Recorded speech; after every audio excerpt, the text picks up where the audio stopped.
Maraming salamat po na pumayag kayo sa interview na to at maraming salamat na binigyan nyo kami ng pagkakataon na makilala kayo at mabahagi sa amin ang iyong kwento. Bakit po mahalaga sa inyo na mabahagi yung kwento nyo sa masa? Kaya mahalaga na ano namin ang aming kwento para malaman ng buong mundo na ang mga Japanese government ay nakasala sa mga babae, aming mga lola. Maaari po ba kayong magpakilala at ibahagi sa amin ang iyong kwento? Ako po ay si Lola Estelita D. ng Lila Pilipina Gabriela. Kwento po ba kayo sa kanya? Hindi. Bakit naman po? Siyempre mahiya ako. Mahiya ako sa asawa ko na ano ako ng hapon. Kasi sa Pilipino, pagka ganyan na nalaman nila na ganyan na lang ang tingin sa iyo. Nabanggit nyo po na nagkaroon kayo ng mga anak. Ilan po mga anak nyo? 5. Ang mga anak ko, hindi nila alam. Nang malaman na lang nila yung nagrarally na kami. Noon, madalas kami nagrarally. Nakikita na lang ng mga anak ko sa TV. Ano po reaction nila nung malaman nila? Yung ibang mga kasamahan ko, hindi matanggap ng ang nanay nila nagkaganon. Itinatakwil nila. Ako, pinaliwanag ko sa mga anak ko na ako, hindi ko kagustuhan yan, sabi kong gano'n. At wala naman kami mahingang tulong. Dahil ang panahon na yun, talaga ang hari ang gobyernong Hapon. Kung hindi ka naman susunod, papatayin ka. Paano nyo kinakaya yung trauma nyo? Siyempre, pagka ikaw marami kang trabaho, makakalimutan mo. Kasi kung ikaw nagsusulo ka, nakaupo ka, nakaano ka, siyempre maisip mo. Pero kung ikaw maraming ginagawa, makakalimutan. 지금 나이로는 14살밖에 안 되는데 좀 애롭지 않나 그런 생각을 이상하게 고개를 어떤 걸 샀더라고. 그때 안을 들어가라고 해서 안을 들어가 보니까 이생병들 부대에서 나와갖고는 검사를 하더라고. 몸에 전부 검사를 하고는 숙소로 가라. 거기 큰 학교인가 무슨 공장인가는 모르겠지만 또 이런 넓어. 그래 방 위에 턱 올라서서 이래 보면은 그쪽 방에 있는 거 다 보여요. 그 누워가지고 하는 것까지 다 보여요. 억지로 끌려가서 기사대기 몇 차례 맞고 그 말로 듣고 나이. Investigadores surcoreanos han hallado imágenes de varias mujeres que se cree que fueron explotadas sexualmente por el ejército japonés durante la Segunda Guerra Mundial, en el que se cree que puede ser el primer metraje que documenta la existencia de las esclavas sexuales. La película, muda en blanco y negro y de apenas 18 segundos de duración, muestra a 7 mujeres de etnia coreana frente a varios soldados estadounidenses y chinos que luchaban contra la ocupación nipona. Se cree que las imágenes fueron tomadas en septiembre de 1944, frente a una llamada estación de confort en la localidad de Songshan, en la provincia austral china de Yunnan. Se estima que unas 200.000 mujeres, principalmente en China, Filipinas y la península de Corea, fueron forzadas a prestar servicios sexuales a soldados nipones a partir de los años 30 del siglo pasado, y especialmente en el tramo final de la Segunda Guerra Mundial, concluida en 1945. A día de hoy solo quedan 38 mujeres dentro de la lista oficial que maneja el gobierno surcoreano. A final de 2015, Japón, donde buena parte de la clase política aún cuestiona la existencia de las llamadas mujeres de confort, acordó con la anterior administración surcoreana aportar 1.000 millones de yenes, unos 7,6 millones de euros, para un fondo de compensación para las víctimas. El gobierno chino no las ha ayudado. Es la gente fuera del gobierno, como yo, la que las asiste. Este es un grupo de mujeres que ha sufrido mucho. Sus matrimonios, familias, algunas ni siquiera tienen hijos. 90 años cubiertas de cicatrices. Para ellas, vivir así no ha sido fácil.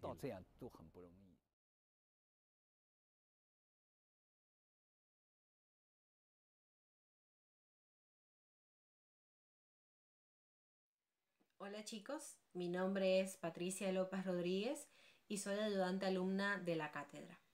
Como habrán estudiado con la profe Simón en la unidad 5, Literatura y Catástrofes Históricas, donde se centraron en la literatura testimonial sobre los campos de concentración, la memoria puede entenderse como un proceso de rememoración social sobre los acontecimientos traumáticos del pasado. Ustedes han leído la literatura de los supervivientes del Holocausto, la literatura que produjeron estos supervivientes, en el marco de la Segunda Guerra Mundial. Pero el testimonio concentracionario ha surgido en distintos contextos en el siglo XX, como por ejemplo las dictaduras militares en América Latina y también en nuestro país, donde existieron los centros de detención clandestinos. Por lo tanto, esa memoria concentracionaria es también una memoria transnacional, porque a lo largo del siglo XX y del siglo XXI, el fenómeno del campo de concentración ha sido recurrente, ¿sí? La memoria parte siempre de la base de recordar el pasado y cómo éste influye en el presente. Es recordar lo que sucedió para que no vuelva a suceder. Entonces, con la profe Simón hemos pensado esta mini clase como una ampliación de la unidad 5, es decir, de literatura y catástrofes históricas, ¿sí? Y también, como habrán leído en el título del video, me voy a referir a un tipo de campo de concentración que ustedes hasta ahora no han visto, que son los campos japoneses de mujeres de consuelo durante la Segunda Guerra Mundial. Entonces, voy a explicarles, ¿no es cierto?, la representación literaria de ese campo en una obra ficticia que se titula La canción del exilio de Kiana Davenport y que fue publicado en 1999. Entonces, en primera instancia les voy a hablar un poco sobre la autora y su obra. Después, sobre el contexto histórico de estos campos de mujeres de consuelo y cómo se los representa en la obra. Y por último, ¿sí?, cómo se ejerce el testimonio en la obra para construir y aportar a esa memoria transnacional. Bueno, ahora les voy a hablar sobre la autora y su obra. Kiana Davenport es una escritora hawaiana nacida en 1940. Su padre fue un marino de la Marina de Estados Unidos destinado a Pearl Harbor y su madre era una nativa hawaiana. Ella se graduó de la Universidad de Hawái y entre 1992 y 1993 recibe una beca de ficción en Harvard. Cuando se encuentra allí se lleva a cabo una charla sobre los crímenes de guerra japoneses durante la Segunda Guerra Mundial. Y a esa charla estuvieron invitadas 3 mujeres que habían sido mujeres de consuelo. La autora se interesó muchísimo por sus testimonios, ¿sí?, y por lo tanto más tarde se reúne con ellas para seguir indagando un poco sobre el tema, ya que hasta los años 90 no se sabía mucho que habían existido, ¿no es cierto?, los campos de mujeres de consuelo. Y si se sabía, se negaba. Entonces ella decide escribir su libro, La canción del exilio, ¿sí?, como una forma de visibilizar estos crímenes que habían sido cometidos en contra de miles de mujeres y también como una forma de otorgarles esa voz, ya que habían sido acalladas por más de 30 años, ¿sí? Entonces, luego de 8 años de investigación y de múltiples viajes a Asia, donde la autora recorre lo que habían sido los campos de mujeres de consuelo, habla con otras supervivientes y con miembros de organizaciones que hasta el día de hoy se encargan de ayudarlas, ¿sí?, el libro se publica en 1999. Tanto por las editoriales como por diversas páginas de internet, al libro se lo considera una novela romántica. ¿Por qué? Porque trata la historia de 2 amantes hawaianos que se ven afectados por el conflicto bélico, es decir, por la Segunda Guerra Mundial. Y Sunny, el personaje principal y el que realmente nos interesa, es capturada en China por el ejército imperial japonés y llevada a un campo de mujeres de consuelo, ¿sí? Sin embargo, cuando yo leí la obra, que la leí por primera vez hace 3 años, no me llamó tanto la atención la historia romántica. Sí, en un principio cuando lo compré, pero a medida que lo iba leyendo me interesé más por el hecho histórico al que hace referencia y por supuesto también a los campos de mujeres de consuelo, de los cuales yo hasta hace 3 años no tenía idea de que habían existido, ¿sí? Entonces es por eso que también decidí preparar este libro como mi tema de examen final de la cátedra, ¿sí? Y lo preparé dentro del marco de literatura y catástrofes históricas, y comparando la representación literaria del campo que se hace en la obra, ¿sí?, con el paradigma de las catástrofes históricas, que es Auschwitz, tal y como lo explica Andreas Husen.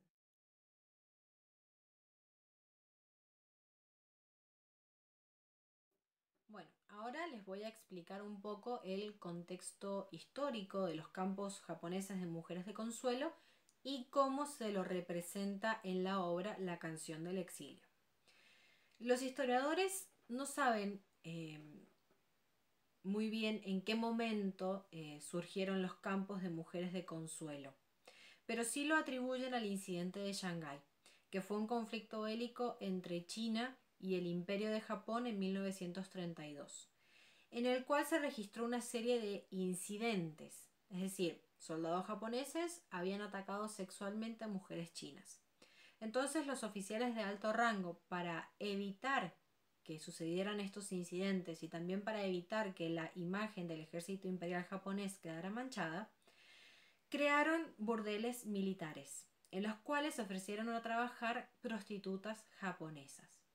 A medida que el conflicto crecía, es decir, el conflicto entre China y Japón y luego el estallido de la Segunda Guerra Mundial, la demanda por parte de los soldados japoneses para satisfacer sus necesidades sexuales creció de tal manera que crearon los campos de mujeres de consuelo, ¿sí?, en los cuales ya no habían solamente prostitutas japonesas, sino mujeres que habían sido llevadas engañadas. Se les decía que iban a trabajar en fábricas y en realidad se las llevaban a los campos. Otras fueron secuestradas o capturadas, como en el caso de Sani, el personaje principal de La canción del exilio, y otras eran vendidas por sus familias. Entonces el rango etario dentro del campo era bastante amplio. Había desde niñas de 11 años hasta mujeres de 24 a 25 años. Y las nacionalidades también eran muy diversas, porque cada país que Japón invadía durante la Segunda Guerra Mundial, como China, Corea, Tailandia, Filipinas, Papúa Nueva Guinea, era un país donde se secuestraban o capturaban mujeres para poder llevarlas a los campos de mujeres de consuelo, ¿sí? Se estiman más o menos que se sometieron a la esclavitud sexual a unas 200.000 mujeres. Ahora voy a hablar un poco sobre la representación de ese campo de mujeres de consuelo en la obra, ¿sí? En la obra se lo representa tal y como lo define Agamben, como una porción de territorio fuera del ordenamiento jurídico normal, ¿sí?, que da lugar a un estado de excepción, y cuando éste se transforma en regla, nace el campo de concentración en donde todo es posible. Pero también, como habrán leído en esta unidad, en la unidad de literatura y catástrofes históricas, Sánchez Zapatero explica que a la hora de analizar los campos de concentración debemos tener en cuenta tanto sus generalidades como sus particularidades. Y es también lo que yo tuve en cuenta a la hora de preparar este libro como mi tema de examen final de la cátedra. Yo tomé en cuenta el paradigma de las catástrofes históricas, que fue Auschwitz, para poder compararlo con el campo japonés de mujeres de consuelo. Entonces, la generalidad que les expliqué recién es justamente la definición que nos otorga Agamben. En cuanto a las particularidades, tenemos 3, ¿sí? Nosotros sabemos que los campos de concentración nazis estuvieron destinados al exterminio de una determinada porción de la población, los judíos. Los campos de mujeres de consuelo estuvieron destinados, o su fin en realidad fue satisfacer las necesidades sexuales de los soldados japoneses a través de la esclavitud sexual. La segunda particularidad es En los campos de concentración nazis a los prisioneros se les cambiaba el nombre por un número. En los campos japoneses de mujeres de consuelo se les cambiaba el nombre a las mujeres por un nombre japonés. No importaba si eran chinas, si eran filipinas o si eran hawaianas, como en el caso de Sani, el personaje principal de la obra, a quien le cambian el nombre a Moriko, ¿sí? Una vez que entraban al campo era como si se transformaran en japonesas, lo cual también era una forma de quitarles su identidad y su cultura y de deshumanizarlas, ¿sí? La última particularidad que a mí me interesa destacar y que también se lo representa en la obra, ¿sí?, es el campo de mujeres de consuelo que estaba en Rabaul, la isla de Nueva Bretaña, en Papúa Nueva Guinea, ¿sí? En Papúa Nueva Guinea, cuando pasa a manos niponas en 1942, ¿sí?, que logran derrotar a las fuerzas australianas, existía la base naval más importante de Japón en el Océano Pacífico. Y muchos historiadores la colocan al mismo nivel de importancia que tenía Pearl Harbor en ese momento durante la Segunda Guerra Mundial. Por lo tanto,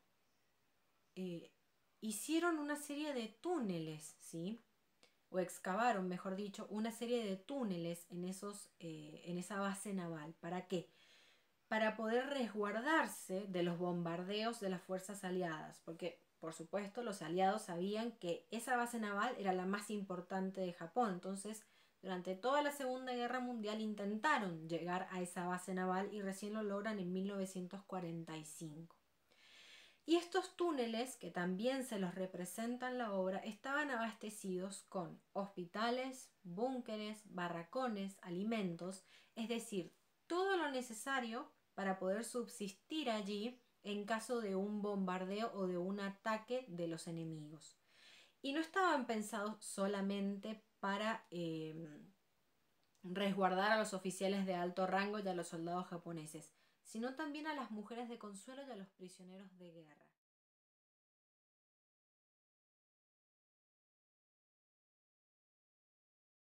El último tema del cual les voy a hablar es cómo se ejerce el testimonio en la obra, es decir, en la canción del exilio. Recuerden que si bien yo preparé este libro como mi tema del examen final de la cátedra y que lo enmarqué dentro de la literatura testimonial concentracionaria que suponemos autobiográfica, es una obra ficticia. Tenemos una autora que realizó una investigación, que recabó una serie de testimonios de mujeres que habían sido esclavizadas sexualmente para visibilizar un hecho que había sido ocultado e ignorado por gran parte de la sociedad asiática, ¿sí? Entonces, el testimonio en la obra se ejerce a través de un intermediario, que es la autora, ¿sí? Y los nombres de los personajes dentro del libro, por supuesto, fueron cambiados, excepto sus vivencias y sus testimonios cuando estuvieron esclavizadas sexualmente dentro de los campos de mujeres de consuelo. Entonces, a pesar de que no es una obra de literatura testimonial concentracional en el sentido autobiográfico, ¿sí?, sí es una obra que abre una puerta que había sido cerrada durante años y que visibiliza esos hechos que habían sido ocultados y que también ayuda a otorgarles una voz a esas mujeres que fueron acalladas y que hasta el día de hoy, ¿sí?, sus testimonios son puestos en duda y que tampoco fueron contemplados a la hora de juzgar los crímenes de guerra de Japón y los oficiales que estuvieron implicados en los mismos. Por lo tanto, en la obra el testimonio se ejerce a través de un intermediario que es la autora, ¿sí? Y la obra también funciona como un medio de denuncia para lo que es considerado tabú, y al recuperar esos testimonios también funciona para reivindicar esas voces que habían sido acalladas.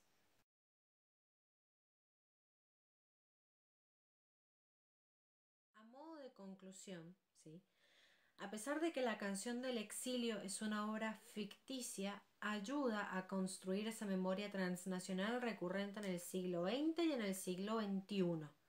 Y es tan recurrente que la autora toma un hecho histórico que sucedió 40 años antes de que ella publicara su obra y lo coloca como el contexto histórico de la misma, en la cual las consecuencias que trajo ese conflicto bélico afectan tanto a personajes principales como personajes secundarios, pero en especial a Sunny, ¿sí?, que es el personaje que realmente nos interesa en esta obra.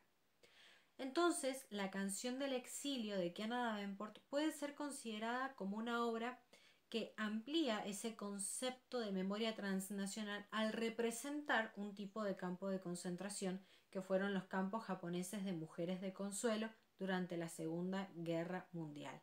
A pesar de que no sea una obra testimonial, pero el testimonio que presenta a través de ese intermediario que es la autora, ¿sí?, ayuda también a construir esa memoria transnacional y también, por supuesto, ese testimonio tiene su valor pedagógico, ¿sí?, que era hablar por las que ya no estaban y también contar para aleccionar. Y por último, les voy a dejar una cita del último capítulo de la obra que se llama Deja que la historia sea contada, es decir, ese título ya nos dice bastante, y también para que entiendan cómo se ejerce el testimonio en la obra, es decir, para que no lo entiendan solamente por la explicación que yo les he dado, sino también que lo entiendan a través de la obra. Y se vierte en ese mar, abajo, abajo, en los brazos de tejedoras de historias y cánticos, en el ejército de mujeres jóvenes que se balancean en el lecho del océano, mujeres que murieron sin voz y que nunca dejarán de hablar, mujeres cuyo recuerdo agita la piel de los sueños de los soldados, mujeres que nos susurran al oído, mujeres que se alejan del tiempo, cogidas las unas de las otras. Bueno, chicos, espero que esta clase les haya gustado, les haya sido amena y enriquecedora, que ese era el fin que esperábamos con las profesoras y en especial con la profe Simón, y también que les sirviera para ampliar su panorama acerca de la unidad de literatura y catástrofes históricas. Así que realmente espero que les haya gustado y también les agradezco mucho por haber llegado hasta el final del video. A continuación van a poder ver la bibliografía que utilicé para preparar mi examen final y a la que recurrí nuevamente para poder explicar este video. Y espero que el conocer otro tipo de campo de concentración diferente, como lo fueron los campos de mujeres de consuelo japoneses, les sirva, ¿no es cierto?, para ampliar sus conocimientos. Después de todo, el saber no ocupa lugar. Así que muchísimas gracias, chicos.